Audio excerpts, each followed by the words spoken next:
que está aqui para conversar com a gente. E vamos falar de saúde. Assunto do jornalista Daniel Cunha, que o Daniel descobriu que tinha esclerose múltipla, fez um tratamento convencional contra a esclerose, mas conseguiu se livrar dos sintomas da doença, seguindo uma terapia alternativa com altas doses de vitamina D.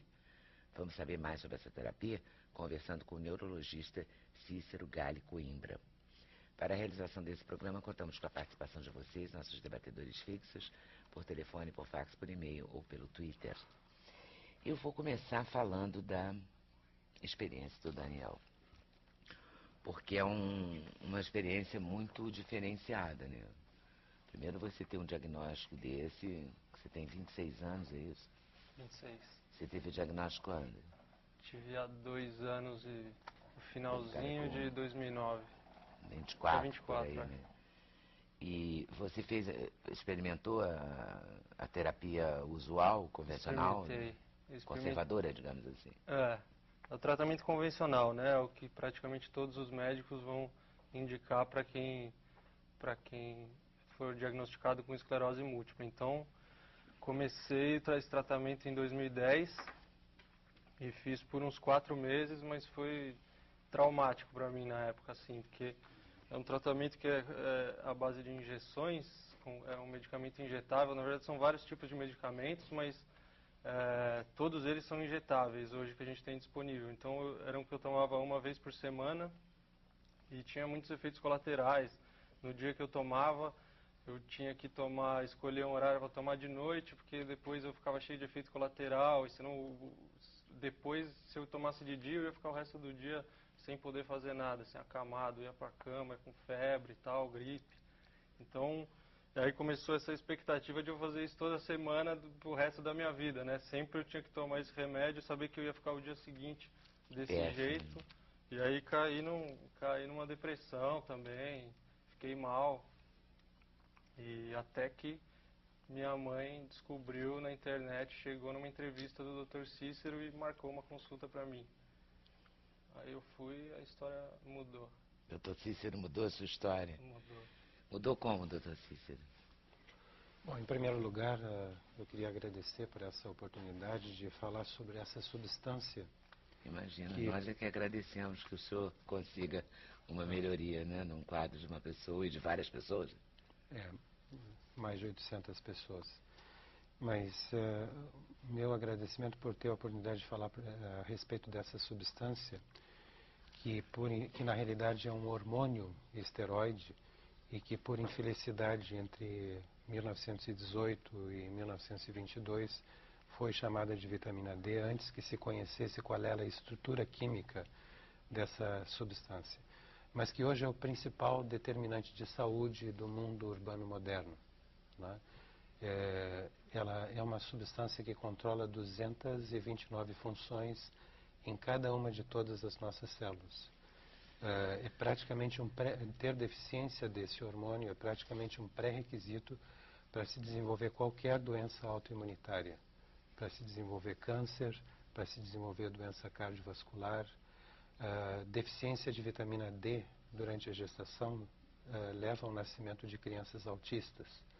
É uma verdadeira tragédia de saúde pública saber que, por exemplo, numa cidade como São Paulo, 77% da população tem deficiência dessa substância fundamental para a nossa saúde, no inverno paulistano. Nós somos um país solar, né?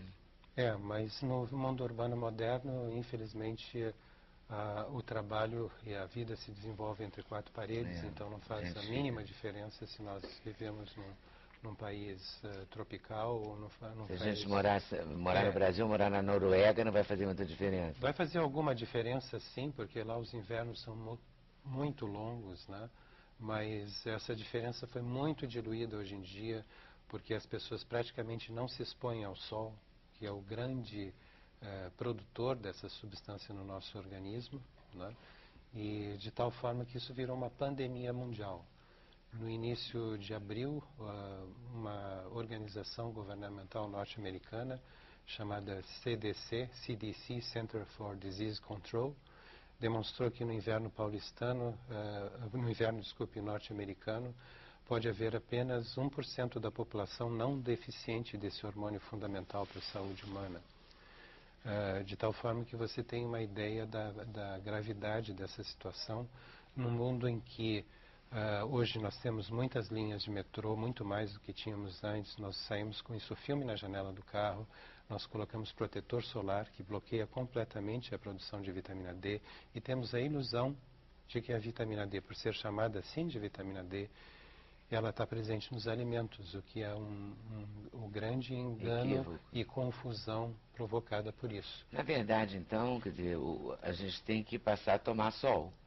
Sem dúvida alguma, Não isso é? é uma coisa fundamental. Tem que passar a tomar sol no horário correto, né?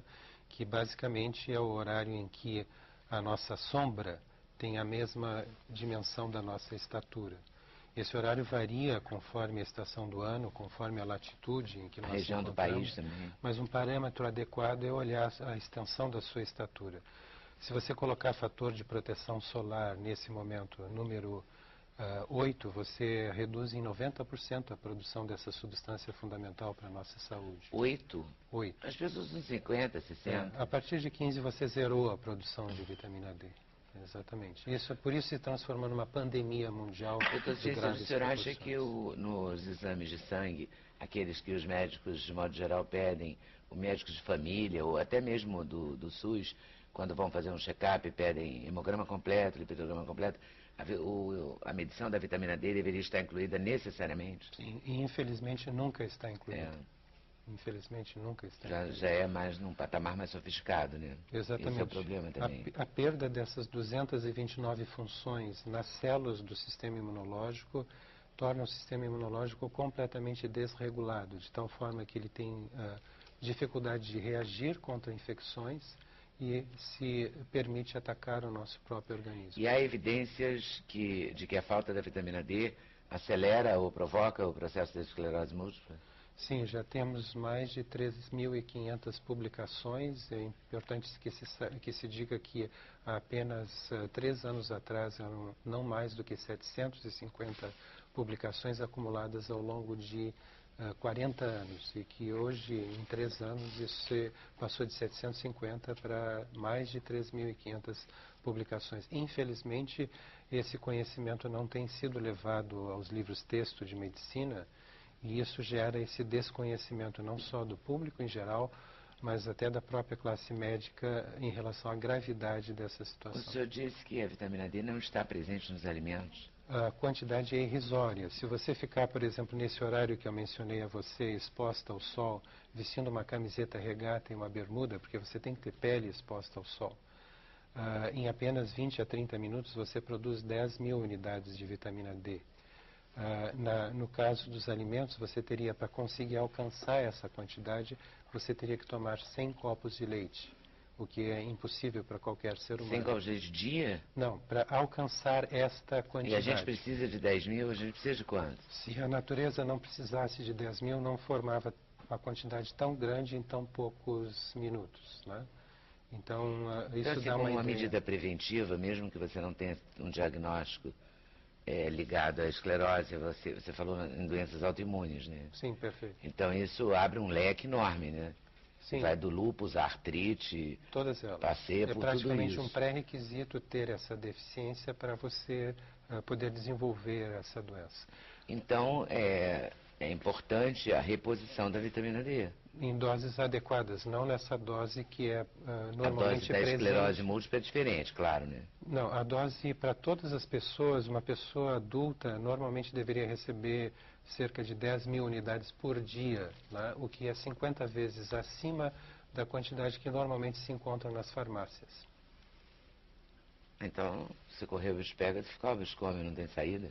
Não, tem saída. Precisa haver uma conscientização e por isso eu parabenizo a sua iniciativa, a iniciativa do seu programa, de que haja uma percepção por parte da comunidade, dos governantes, do público em geral, em relação à gravidade dessa situação. Eu lhe disse que em 20 a 30 minutos de exposição solar, você pode produzir 10.000 unidades de vitamina D. Os epidemiologistas, hoje em dia, da área de câncer, declaram que se você desse a metade dessa quantidade para toda a população adulta, você reduziria praticamente da noite para o dia em 40% o número de novos casos de câncer. Então você tem uma ideia da gravidade da situação pela qual nós estamos falando. Você, se desse essa quantidade, muito dificilmente você teria pessoas com doenças autoimunitárias. Então, para a prevenção, essa quantidade é adequada. No momento que a pessoa já tem essa doença autoimunitária, você tem que dar uma quantidade muito grande desse hormônio imunorregulador que está presente nos organismos vivos há cerca de 500 milhões de anos e que infelizmente se inventou no mundo moderno que o Sol é um demônio e que nós precisamos nos proteger desse demônio e uma quantidade muito grande de pessoas está adquirindo doenças muito sérias por causa desse hábito infeliz de se fugir do Sol em qualquer horário. É claro que quando o Sol está a pino, a possibilidade de você desenvolver câncer de pele é real, mas todos deveriam ter uma mínima exposição solar de cerca de meia hora no horário correto, seja esse horário à tarde ou pela manhã. Nos horários que os dermatologistas liberam, né? Que é até tipo 9, 10 da manhã, não é isso? Perfeito, depois mas de 4 da tarde. infelizmente... Mas o problema é que o senhor tem toda a razão. A gente anda no carro com isso filme, não é? Todo mundo, a população, tipo, o trabalhador do carro, do veículo, o taxista, o motorista de ônibus, o passageiro, pega todo mundo. Todo mundo está protegido no metrô, no ônibus, né? Em casa. As pessoas deixaram de frequentar o parque, hoje em dia frequentam o shopping center. As crianças não jogam mais bola na praça, elas ficam no videogame dentro de casa. Os pais ficam satisfeitos porque elas estão longe da violência urbana. Mas, infelizmente, por causa disso, nós estamos tendo 6% a mais de crianças com diabetes infanto-juvenil a cada ano na Europa. Doutor Cícero, essa terapia é aceita pelos seus companheiros, os neurologistas? Em geral, não. Nós estamos vivendo uma época de defasagem entre o conhecimento científico e a prática médica. E essa defasagem precisa ser rapidamente coberta. Nós já temos todas as evidências científicas que seriam necessárias. Nós temos pessoas comparadas o tratamento antes e depois da reposição de vitamina D. Nós temos já a observação científica de que quanto mais baixo é o seu nível de vitamina D, mais surtos e mais sequelas as pessoas com esclerose múltipla desenvolvem. Quanto menos baixo, menos sequelas, menos surtos. Nós temos já a evidência de estudos duplo cego randomizados, em que tem um grupo que recebeu vitamina D e outro que não recebeu vitamina D, os dois tratados com essas drogas usuais e mostrando uma diferença muito grande em relação àqueles suplementados. A vitamina D, quer dizer, a vantagem de tomar o sol é que também é barato. É verdade. É como medicamento. É democrático também. A população praticamente toda pode, né? Mas existe a necessidade de haver uma mudança de mentalidade. Né? Isso tem que essa informação tem que chegar à população, né? Agora, tomar leite, comer queijo, não adianta nada para essa questão? Não, nesse caso, até no caso da esclerose múltipla, é muito importante que se evite o grande efeito colateral de doses altas de vitamina D, porque a vitamina D retira cálcio do intestino, do alimento que está sendo digerido no intestino.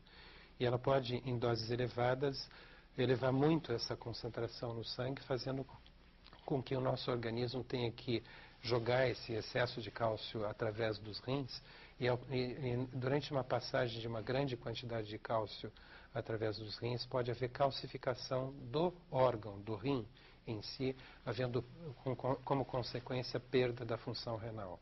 O que infelizmente então, quem faz essa reposição em ter esclerose múltipla em altas doses, ela não é contraindicado o laticínio? Correto, a pessoa não pode, dependendo da dose que está tomando, ela não pode consumir laticínio. Mas para as pessoas de modo geral, para tentar não desenvolver doenças autoimunes ou para tentar não ter algum tipo de câncer, como prevenção, tomar o sol regularmente e aí a restrição do laticínio não é feita. Não há problema nenhum. A pele regula a quantidade de vitamina D que o nosso organismo precisa. Já chegou o que precisava, ela desliga a produção. Olha que incrível, né? Incrível. O corpo humano é genial. Daniel, você sente a melhora?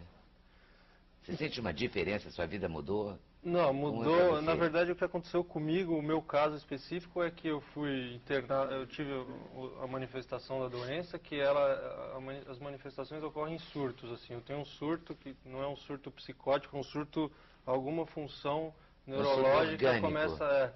Então, o que aconteceu comigo, o lado direito inteiro parou de funcionar, assim. Eu comecei a estava fraco, sem coordenação, e de repente labirintite, foi uma soma de sintomas. E aí eu fui internado, fiz o processo que se faz normalmente, que é corticoide para surto, então tomei corticoide e tal, depois passou. E aí eu nunca tive mais nada. Nem no tempo que eu estava tomando esse remédio, nem depois que eu comecei a tomar a vitamina D. Mas esse remédio me fez praticamente ter uma nova doença, né, que foi a depressão. Então, essa é uma diferença forte. Mas com a vitamina D, para mim, aí, desde de 2 anos, desde então, eu nunca tive mais nada. E aí... Nem a depressão. Não, e a Se depressão... livrou Inclusive, da a vitamina D depressão. se diz hoje que É antidepressiva? Isso, tem mais de 9.000 publicações mostrando que níveis baixos de vitamina D provocam depressão, e se estima que essa é a causa da depressão que ocorre em países do hemisfério norte durante o inverno, né? Falta de vitamina D. Por isso que tem um alto número de suicídio na Suécia. Na Suécia, etc. correto. Por causa disso. Hoje em dia já existe suplementação dos alimentos na Escandinávia. Na Escandinávia já suplementa. Sim, existe uma É interessante porque é quase que, a grosso modo, eu não tenho nenhuma formação na sua área, mas na verdade, a gente precisa brincar que cultura de jornalista é cultura de script, né? Não é cultura médica. Mas a vitamina D está para o desconhecimento, é a mesma, essa reação assim de não aceitar, é a mesma em relação à vitamina C, né? Sim, Dr. Linus Pauling também ralou, né, para colocar a questão, né? Correto, mas com a diferença que nós estamos falando de um hormônio esteroide que tem uma potência fantástica nos seus efeitos, né? É você imaginar que se ela tem 229 funções nas células do sistema imunológico, você precisaria de, vamos dizer assim, para comparar, 229 medicações similares, cada uma concorrendo para produzir o mesmo efeito. Então você tem uma ideia da potência que ela tem, porque ela foi o recurso que a natureza levou milhões de anos para desenvolver, para manter o nosso sistema imunológico absolutamente regulado, trabalhando a nosso favor e não contra nós. Qual deve ser Tem um parâmetro no exame médico, assim, quando a gente fala colesterol tem que ser até 200 ou 180, triglicerídeos até não sei quanto, tem um limite, a vitamina D deve ser entre tanto e tanto? Sim, da idade adulta? Em termos de prevenção, essa abordagem é adequada, né? E a Sociedade Internacional de Endocrinologia recomenda que haja pelo menos 40 nanogramas de vitamina D por ml. E a média das pessoas com esclerose múltipla tem 14. Você entrou em depressão quando recebeu o diagnóstico ou durante o tratamento? Quando começou o tratamento, quando eu vi que... O diagnóstico, lógico, que foi... Foi uma tijolada, né? Deve ter sido. Foi um processo, né? Foi a soma das duas coisas. Mas... uma coisa que eu não falei que eu gostaria de falar é que depois desse tempo depois que eu percebi que eu tive a consulta com o Dr. Cícero e entendi que ele me passou exatamente o que era o tratamento e quais eram os princípios e quais eram as origens desses estudos dele e tal, foi uma coisa que para mim foi muito... peguei muita confiança e fez muito sentido. E a primeira pergunta que eu e a maioria das pessoas fazem é: então por que não está todo mundo fazendo esse tratamento, né? E aí isso foi o que me motivou, e na verdade a resposta para isso é que os médicos, existem vários problemas, alguns conflitos de interesse também, porque esses remédios que eu tomava, por exemplo, são caríssimos. Os laboratórios. Pois é. Então, e aí tem esse movimento, surgiu esse movimento para... Precisamos avisar as pessoas. Se eu estou tão bem, se as outras pessoas estão tão bem, por que não, né? Por que não vai ficar todo mundo bem, né? Claro. Se é tão simples, são as gotinhas, ninguém precisa mais tomar injeção, ninguém precisa ter efeito colateral. E aí... Você ganhou direito ao dia seguinte, né? Pois é. E a todos os outros dias. A todos os outros. Que bom, Daniel. Então, e aí aí a gente produzi um vídeo que está na internet, né? Um documentário. Tá na internet, no YouTube? Tá. Chama Vitamina D por uma outra terapia que Vou assistir que hoje. é para tem essa intenção de mostrar o que que é o tratamento e é com outras pessoas, com outras pessoas que fazem o tratamento também tem esclerose múltipla e até tem uma pessoa que tem artrite reumatoide ali e mostrar o que foi para elas esse tratamento também, Que como bom. que elas estão saindo com ele. E a gente está falando de uma doença que é esclerose múltipla, que é degenerativa, considerada degenerativa, que a expectativa que os médicos te passam é de que daqui em 10 anos você pode ser que já comece a complicar e tal, e as pessoas estão seguindo aí sem absolutamente nada, né? E é o que... Que bom que você fez esse postor, né? Porque aí muita gente pode ter acesso, né? Sim, mas é a Vamos repetir o intenção. nome do vídeo? É vitamina D por uma outra terapia. Tá Tá no certo. YouTube. Volta aí daqui a pouquinho, tá? Valeu.